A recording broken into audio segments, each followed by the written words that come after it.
Hey guys, Bostonian Redneck here with you, and this is going to be an experience. That's right, born and raised Massachusetts, now living in Northwest Louisiana, doing all kinds of stuff that I ain't trained to do or really know what the hell I'm doing, but we're going to give it a shot and have some fun and see if we can learn some things together. So, what we're doing today is working on an old mirror. And that is the old mirror. So, what we're going to be doing is sanding down the edges. It had some purple paint on it that we're getting rid of. We're going to refinish it. This is just the way I do stuff. I'm sure that there's much better methods and techniques and a lot smarter people out there than I am. But this is how I do it. Maybe we'll learn something, maybe not. Maybe I'll break it. That's always a good possibility.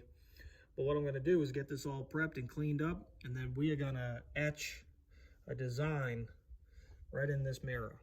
So, I've already started on some of the sanding, getting it pretty good. Still got about half to go. So I'm going to get this sanded up and prepped, and then we'll check it out. Let's sand. Remember, kids, safety first. Boom.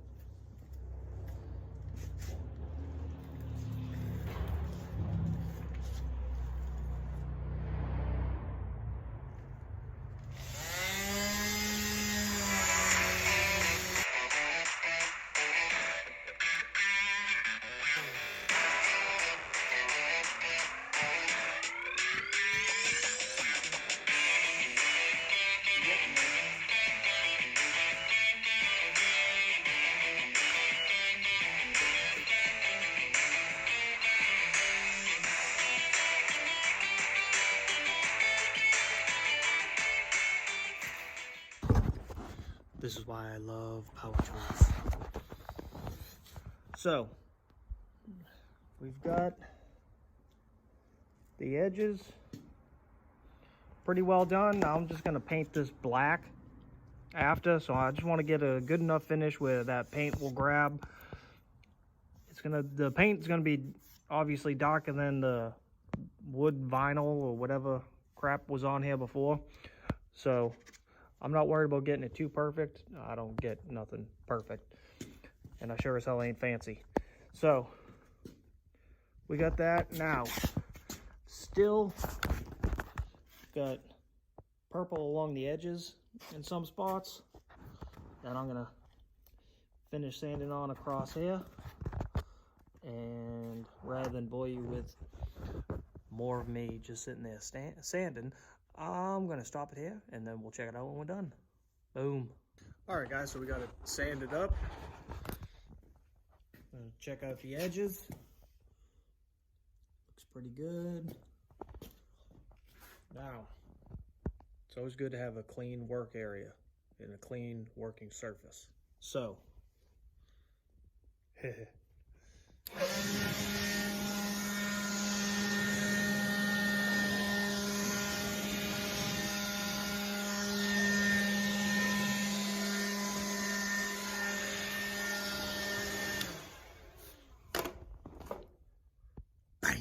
Okay.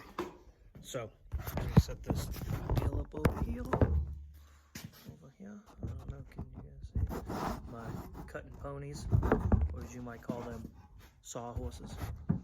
Alright. So,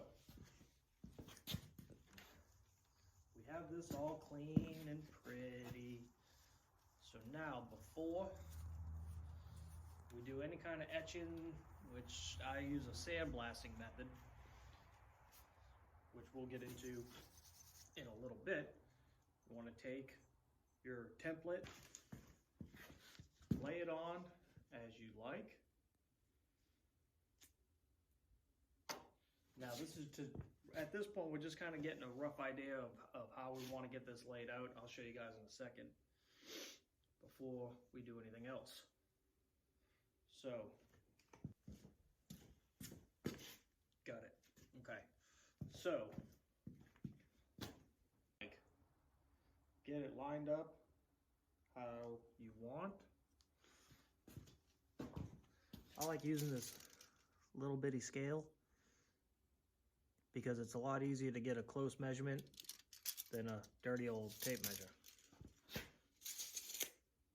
So I can measure either from the edge of the glass, from the edge of the wood.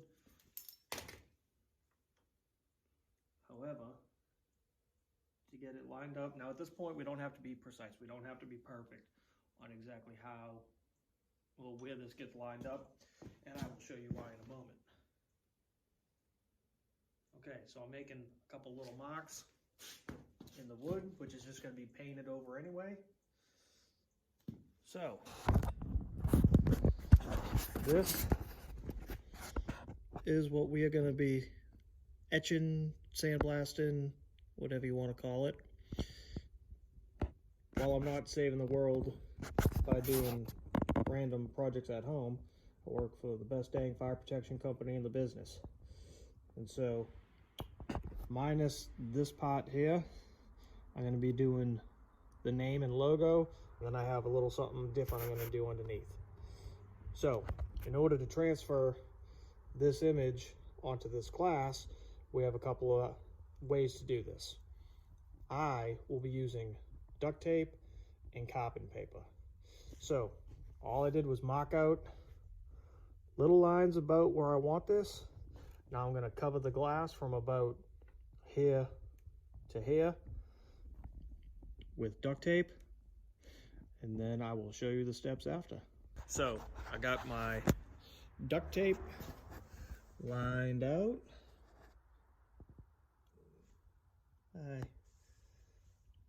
Now, what we are going to do, I have cut my paper and I did my measurements. I don't know if you can see that or not, but I just made a little scratch right there along the duct tape with my framing square. So now I have a reference point. That is where that is going to be, okay? And then that, we're not doing that mess. Okay, so this is what will be etched in glass with my high dollar fancy sandblaster, which I will show you when we get to that part of it. So for now, what I'm going to do, there are two ways. One, just like it is now, if you're good, you get it set, you tape down exactly where you want it, take an X-Acto knife, cut through the paper and the duct tape all the way around to line out everything you want. I am not that confident in myself, and that's just a piece of paper. So you get one shot at it basically, because once you cut it up, it's cut up. So instead, what I am gonna do is flip these over and take carbon paper. Now what I'm going to do is cut the carbon paper to fit each piece of paper that I want fully. Tape that so it's secure. Then I will flip it, place it where I want, tape it down, and using a pencil, I use a mechanical pencil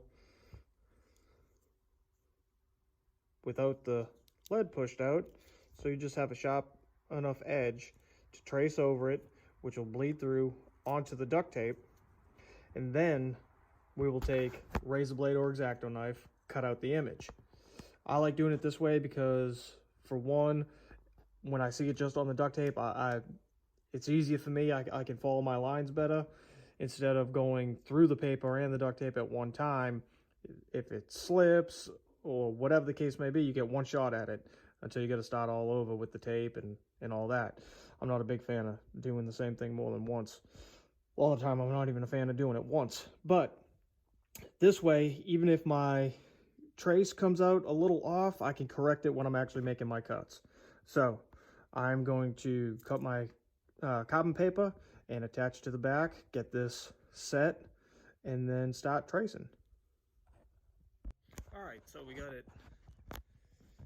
the carbon paper on the back. We have it taped down to the duct tape. We are ready to start tracing. Now, I've never done it like this before, straight through the paper like this. Typically I laminate whenever I do this. That way I can get multiple uses out of one image. But with this, it was too big to laminate, so I'm just gonna give it a shot. Hopefully it goes through the paper correctly. I'm just gonna be using my little mechanical pencil edge, and I'm just gonna trace along all my lines. So when I get that done, we're gonna peel it away and see how it looks.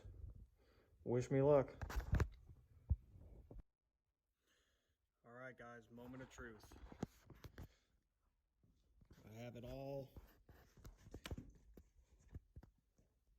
traced out, and I found that it was actually, since it's just the paper and not laminated, it was actually easier using the pencil lead rather than just the tip of the mechanical pencil. Let's see how we did. All right, so it's a little light. I know it's tough to see on the camera, but it should be, definitely should be enough to be able to trace out with the X-Acto knife. And now I can go ahead and with the pencil just kind of fill in certain areas that came out a little light or just a little tough to see.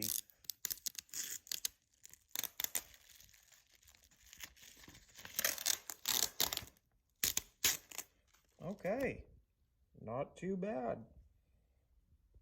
Not sure how well you can see it on here. So now I'm gonna clean it up a little bit with the pencil. Get my X-Acto knife.